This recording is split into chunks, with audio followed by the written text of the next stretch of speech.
दोस्तों नमस्कार। मैं के पनगोत्रा एक बार फिर आपसे मुखातिब और आप हैं पनगोत्रा कंसेप्ट के साथ।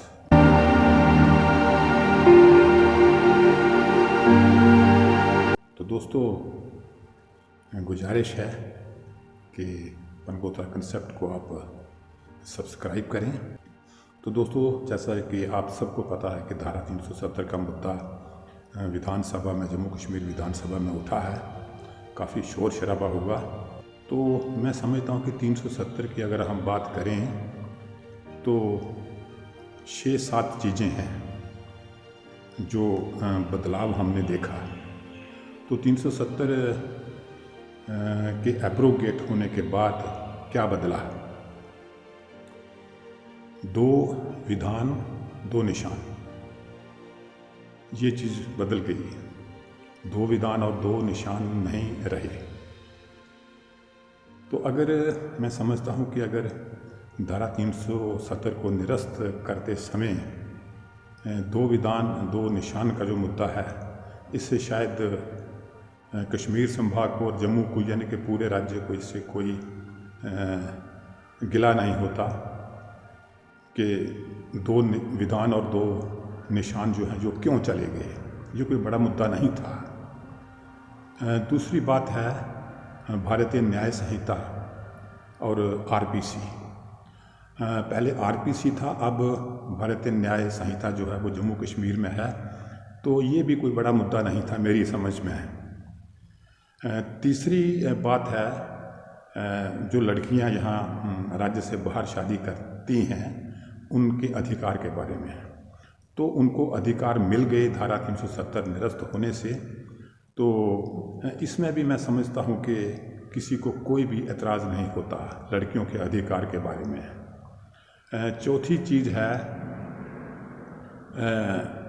नागरिकता की। गोरखा समुदाय, वाल्मीकि समुदाय और वेस्ट पाकिस्तानी रेफ्यूजी, इनको नागरिकता मिल गई है धारा 370 के निरस्त होने से। ये भी कोई बड़ा मुद्दा नहीं था। ये कोई बड़ा मुद्दा नहीं बनना था कि लड़कियों को अधिकार क्यों मिल रहे हैं या गोरखा, वाल्मीकि और वेस्ट पाकिस्तानी रेफ्यूजियों को अधिकार क्यों मिल रहे हैं। ये भी कोई बड़ा मुद्दा नहीं था मेरी समझ में। तीसरी चीज़ है विधानसभा का कार्यकाल। पहले 6 साल था, अब 5 साल है। तो 5 और 6 साल इससे भी शायद कश्मीर घाटी के आवाम को और जम्मू के आवाम को, किसी को भी शायद कोई इससे गिला नहीं होना था, कोई आपत्ति नहीं होनी थी। अब 2 चीज़ें बाकी रह गई हैं। एक ज़मीन का मुद्दा है और दूसरा नौकरियों का मुद्दा है। यही 2 खास मुद्दे हैं जिन पर धारा 370 को लेके बवाल है, जिन पर धारा 370 को लेके विधानसभा में भी बवाल हुआ। वैसे अगर देखा जाए तो सब लोग ये मानते हैं, प्रधानमंत्री मानते हैं, गृह मंत्री मानते हैं, पूरी भाजपा ये मानती है कि धारा 370 अब वापस नहीं आ सकती। तो जब वापस आ ही नहीं सकती किसी भी सूरत में, 4 पीढ़ियां गुजर जाएं तब भी वापस नहीं आ सकती, तो फिर इतना जो शोर शराबा था विधानसभा के अंदर वो इस बात पे क्यों हुआ? एक प्रस्ताव था, पारित हो गया, वापस तो धारा आनी नहीं थी। तो फिर ये इतना जो शोर जो किया गया ये मेरी समझ से बाहर है। तो कहने का मेरा मतलब है कि 2 खास बातें हैं, एक ज़मीन की है और एक नौकरी की है। तो हमारे भारत के कई राज्यों में ऐसे प्रावधान हैं जहाँ पे ज़मीन और नौकरी सुरक्षित है। गुजरात में भी है, हिमाचल में भी है और कई राज्यों में है धारा 371 के तहत। कहीं धारा 371A है, B है, C है, D है, इस तरह से। बवाल की वजह सिर्फ 2 चीज़ें हैं, एक ज़मीन है और एक नौकरी है।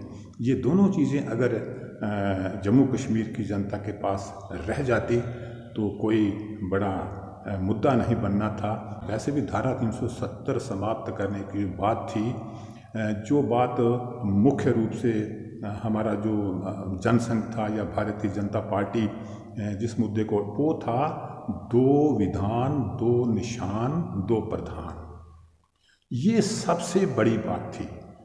तो इसमें दो विधान, दो निशान, दो प्रधान, प्रधान तो पहले ही समाप्त है जब से मुख्यमंत्री अस्तित्व में आए हैं।